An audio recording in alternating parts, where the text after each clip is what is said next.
Okay, so I'm finally back with another video. I've just been going hard on this car. I haven't taken the time at the end of the day to make any recap videos or anything like that. Just been really busy, but catching everyone up today on the 69 Fastback. You can see I got primer in all the joints, which I'll go over so I can seam seal next. But the entire back half of the car is done. I wish I had done some videos of in between of mounting up the quarter panels, what I do to try to align them, but it's just super busy and just taking the time to do it. I just haven't had it this week, so it's a weekend, taking a little bit of time here to just throw this one together to show you guys exactly what I did. I'll go over some of how I line up the quarter panels and the back end trunk lid and all that. If you follow me on Instagram, you would have seen some of the pictures of me lining up. I posted a couple pictures on there of the back end completely together with the quarter extensions, the trunk lid, the rear valence, everything lined up, all the gaps done before I took them back off to weld everything fully on the back side. So let's take a walk around on the video or on the car, and we'll go corner to corner just to show you where I'm at with the project. Everything on the car is completely welded now, where it needs to be, except for the shock tower plates. I want to set the engine in place first, just to kind of get a feel of where everything's at and how much space is on the sides, to test fit the engine with the transmission down, bolted all up, just to make sure everything's good there and I don't have to clearance anything as far as the tunnel, if it has any interference with the bell housing or with the tunnel going backwards.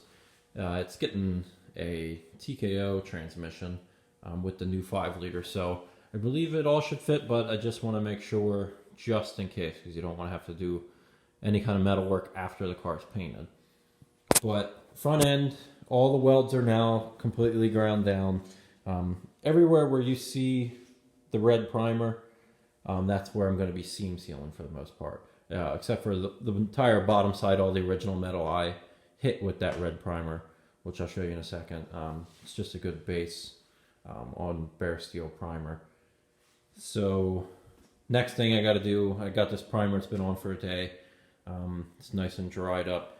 I'm going to seam seal all of these joints, which you can see just because water is going to go down in there, especially you're back behind where the wheel is going to be. There's no splash shields or anything like that, so water's just going to get there, going to go in between the metal, and it's going to rust out. So I'll be seam sealing all these joints, like there, down the welds, just in case there's any pinholes in them, to save it. All the original spots where it was seam sealed around the torque box, up the firewall, along the cowl the whole way, just because it was all seam sealed like that in those places from the factory. So I go back over, seam seal all those spots, just to protect it down the line. But front end, like I said, everything's done, welded on except for those tower plates. Everything lines up really nicely. Once I seam seal, that's whenever, and fit the engine in, just so I'll put the fenders on after test fitting the engine, just so it's out of the way. I can get up close, reach over, get everything twist and turn so it goes right into the motor mounts, and I don't have the possibility of dinging any fender or anything. Hood's out of the way, so save mounting the front end on this car until I get that test fitted in place. Let's see, coming down the line, we'll just start working backwards. Door hinges rebuilt.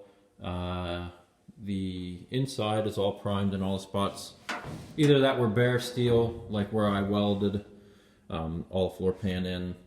There won't be any seam sealer that I put in on some of the areas, but I just wanted to coat it just so it wasn't bare steel in those areas. But I'll go back over with the seam sealer, hit all of the corners of the floor pan, the toe board patches, both sides, down the inner rocker, along the seat platform, the torque boxes in the back, inside the quarter, along the wheelhouses, the way back to the trunk floor. Anywhere where if you've seen one of these stripped down where they have seam sealer, I go back over and hit it with more seam sealer. And because I have, this is the seam sealer that I use, It's made by Eastwood, the brushable seam sealer. They make seam sealer in the caulking tubes. That's what I use also.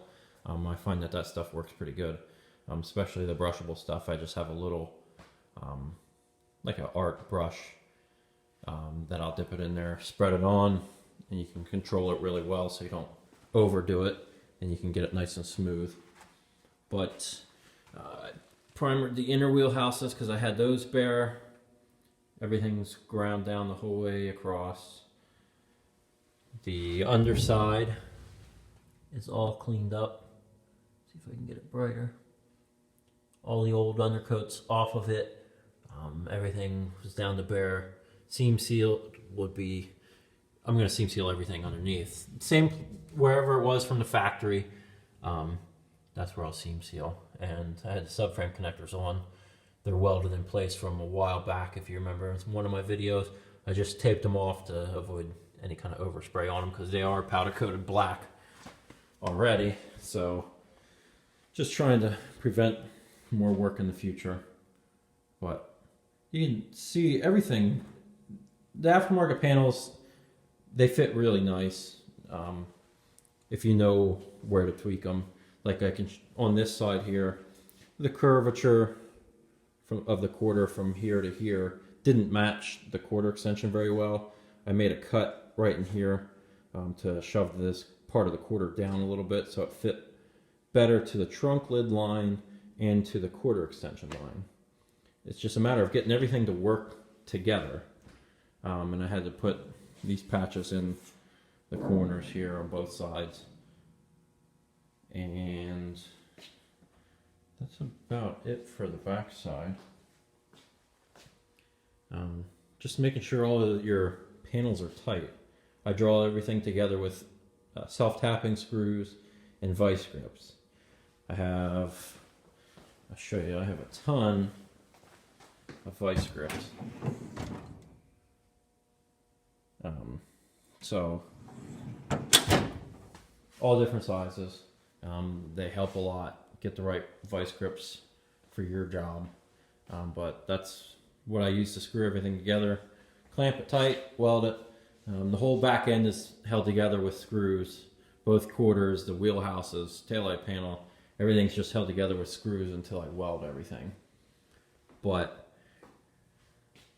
that's about having everything caught up to speed. The next step, like I've said, is seam sealing.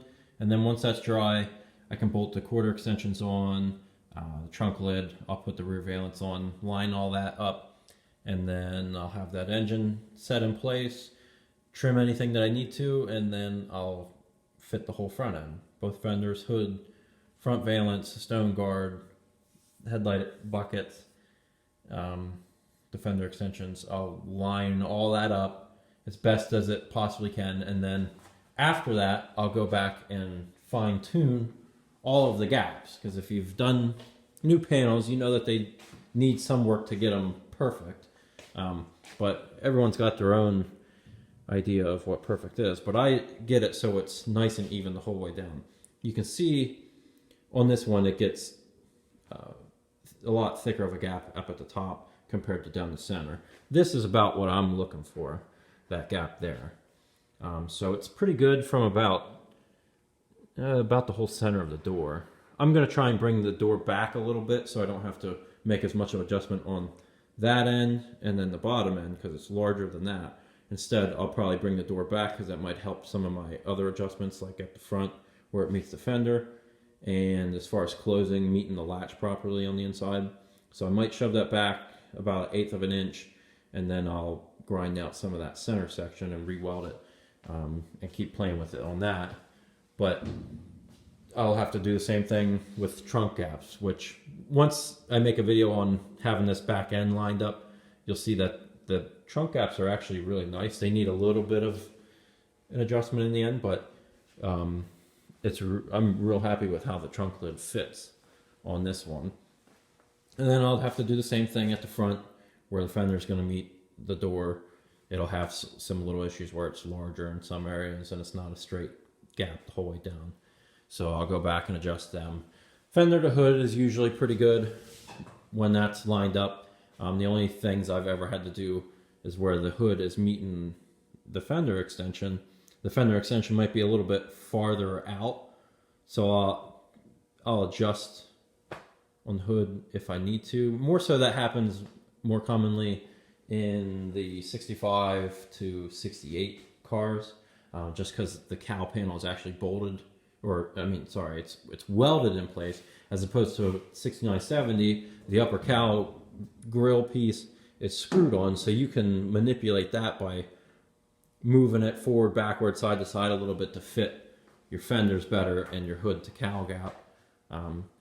But it's just a matter of getting everything to work together. It is tough. It takes some time to get the gaps right, but in the end, I don't know about you guys, but whenever I go to a car show and I'm looking at a car that's either just done or is an older restoration, if it has bad gaps on the doors, the fenders, the hood, trunk, it stands out right away, and it's just a turn off. So taking the time to do the gaps is well worth it in the end, in my opinion. That's going to do it for this video on the 69 Fastback. Next one, hopefully I can get back on this more regular. I'm trying to just get caught up. But the next video, I should have everything seam sealed, and I'll throw the back end together, the trunk lid, quarter extensions. I'll have all that lined up so that I can show the gaps on that. And I'll probably have the car moved into the other garage where the engine's sitting, and the engine crane, and I'll be working on putting that together. So look forward to that one, that in the next video. So I'll show you where you'll be able to see exactly where I seam sealed. It's gray seam sealer. You'll be able to see it on top of that red real easy, just in case you're wondering where exactly to seam seal your car. But thanks for watching the video. If you liked it, give it a thumbs up. Subscribe for more future videos.